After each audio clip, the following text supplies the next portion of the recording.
Time for a big tourney breakdown.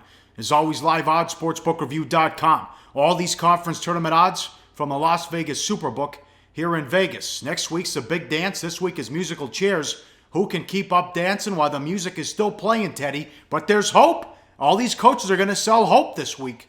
Every one of them, dude. Mark Godfrey, okay? He's already fired by NC State. But you know what he can tell his kids this morning? All you got to do is win the next 11 games, and you're going to be the national champions. And that's the case for every single team we're talking about. They're all live, at least in theory. Pac12 Tournament right here in Vegas. T-Mobile Arena, March 8th through the 11th.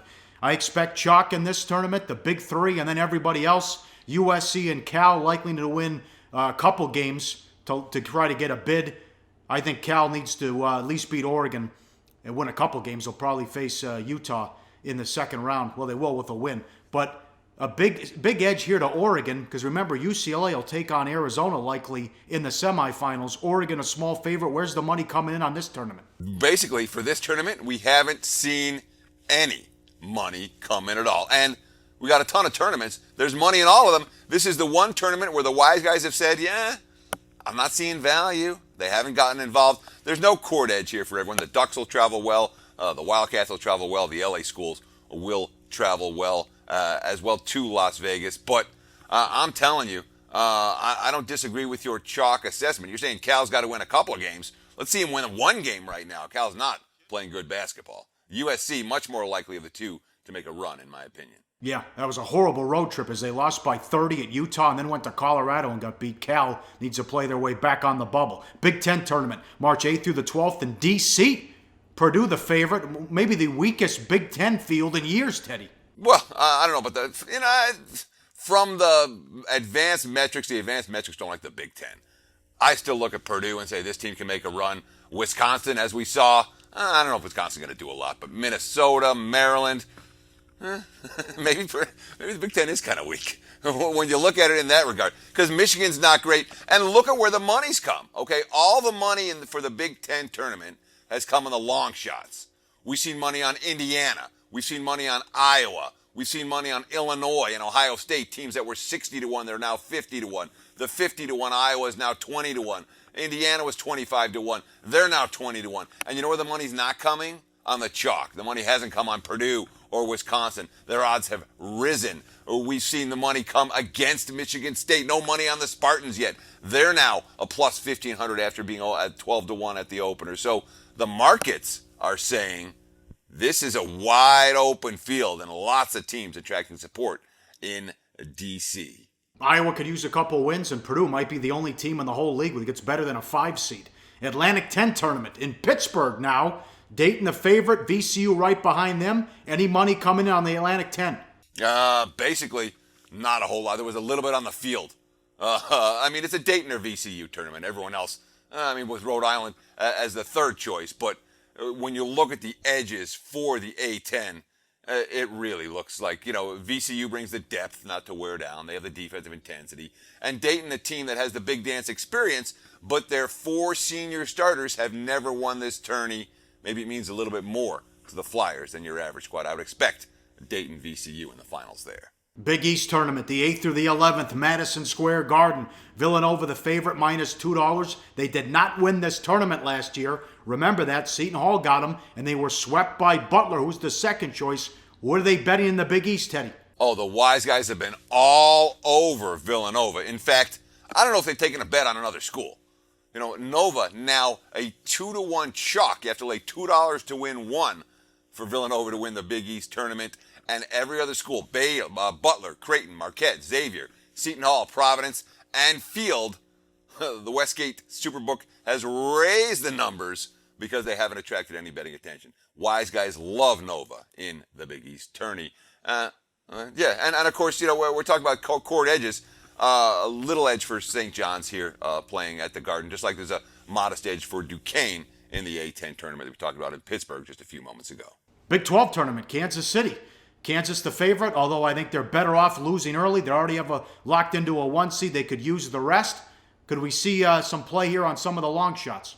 Well, that's what we said about Kansas when they went to Oklahoma State on Saturday. Yeah, they're better off resting, and they didn't. They played an incredible game. Feisty little team. And it's funny, this is another tournament like the Pac-12 tournament that has not seen much early action. The numbers have stayed pretty flat. There's been a little bit of money on Texas Tech, and Oklahoma, a team hasn't taken a bet. They're up to 80-1 now to win the Big 12 tournament here in Vegas. People not expecting much from a Lon Kruger's spot. Of course, Kansas, they do have some edge here when it comes to the court, and every team as they lose will sell their tickets to Kansas fans, assuming the Jayhawks are still in it. Yep, good point there. SEC tournament, Nashville, Kentucky, minus $1.10 to get it done. No one travels better than Kentucky fans. Well, that's just it. And when you look at the SEC and the history of this tournament, sure, it's in Nashville. You say, oh, Vandy's going to have some edge. Nuh-uh. Every team that loses, the Kentucky fans buy their tickets right there and then. And as the weekend progresses, it becomes a bigger and bigger Kentucky crowd. So you say, yeah, there is some home court. Remember, this is Vandy's hometown, not their home arena. And I guess there's some court edge to Tennessee. There's so many alums in the city. But, you know, Calipari, one of the few coaches who are chalk in this tournament that legitimately wants to play 3 games in 3 days. His team needs the experience. And, you know, the contenders, we talk about Florida, South Carolina, they bring the same problem, Paulie. Both of them can guard. Neither one of them can score. And in this tournament, we've seen a little bit of money for South Carolina, but not a lot. Kentucky, they're the chalk here for a reason. All right, Conference USA, Birmingham, Alabama, Middle Tennessee State, rightfully so, 2-3 odds. They 27-4. They're already in the tournament. No matter what happens here, they beat Ole Miss on the road. They beat Vandy by 23, and they also beat Wilmington 17-1 in conference. But that one loss was against red-hot UTEP.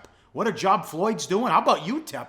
15-1 here. We could see a rematch in the semis with Middle Tennessee State and UTEP.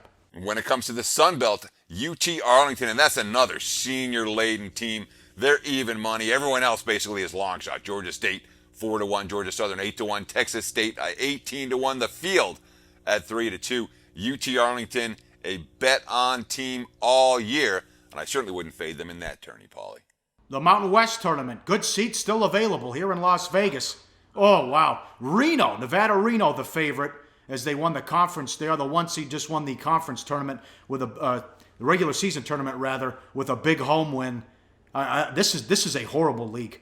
It's Nevada. If Reno's the only team that could win a game, I think, out of this whole group. And I don't even know if what realistically what seed they could get if they win this as well. I'm with you. I mean, if you're looking for a longer shot, Fresno's made me a lot of money in recent weeks. They played their best ball down the stretch last year. They've done it again this year at 6-1. They might be worth a shot. What about the Rebels at 60-1? What do you think, Paulie? UNLV in the worst season. Is it the history of the program? I know it's the modern history of the program, but what do you think? Can they make a run on here in Vegas at 60-1? No, I would. They're the worst team in the league, last place. I would take the points if you're getting anywhere from 8. If you're getting at least 8 in the 6-11 game against San Diego State, take UNLV. San Diego State not excited to be in that game. And what was I? Oh, one more thing too. For some reason, this conference is a joke, but they are playing the semifinal game Friday night at 9. The second semifinal goes at 9:30 Pacific. The team that wins won't get back into their rooms until 1 in the morning. They have to come right back the next day in an afternoon game and play the championship. That is fade material. Watch out for that. The team that plays in the second semifinal and wins, fade them in the championship game. Up next, the deep dive, conference tourney betting strategies in the play of the day on Sportsbook. Betting Insight today on SBRpicks.com. Hey guys, for the full video, go to SBRpicks.com. Hey guys, thanks for tuning in to our channel. Now we've put a lot of work into producing all these free videos, so please help us out and keep all our content free for you forever by simply liking, sharing, commenting, and subscribing. Now, not to mention, a visit to our industry-leading website will warm the hearts of all our SBR employees, especially myself. Now, the links are over there to the left, so do check those out. Thanks for watching.